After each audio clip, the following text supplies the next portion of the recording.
pioneer of the Democratic Alliance, DA, John Steenhuisen, has communicated to the African Public Congress, ANC, areas of strength for the party, and said that his party would not hesitate to resign from public office if the decision-making party insists on policies that jeopardize South Africa's fiscal stability.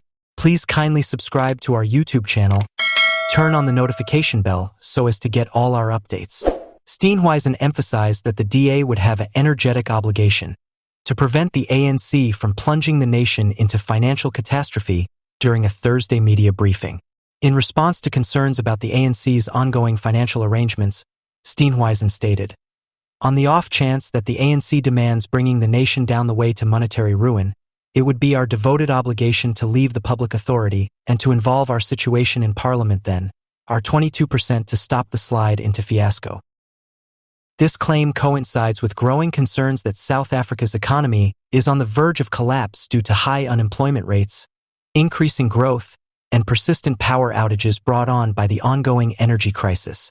Steenhuisen emphasized that the DA's primary duty is to protect the nation's interests rather than participate in a government that stifles economic growth and job creation.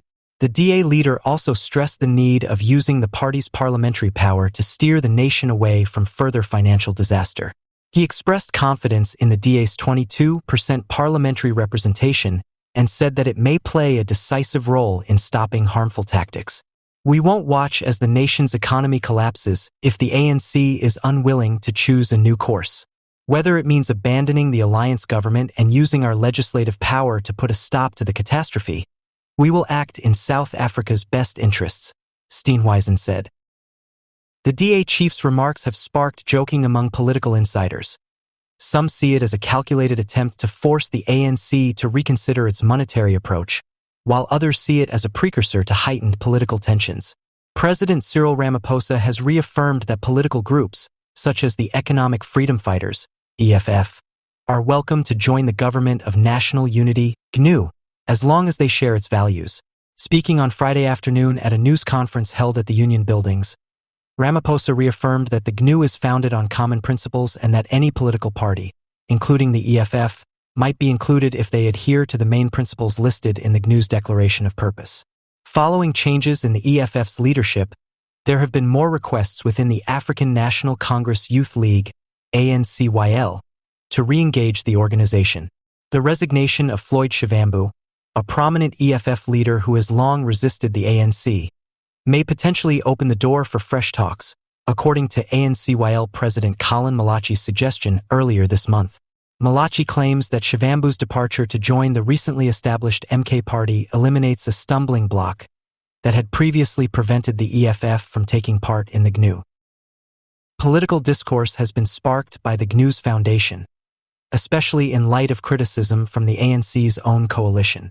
The South African Communist Party's, SACP, General Secretary, Sally Mapela, has expressed his displeasure with the EFF's exclusion from the GNU, while moderate parties like the Democratic Alliance, DA, and Freedom Front Plus, FF Plus, were included.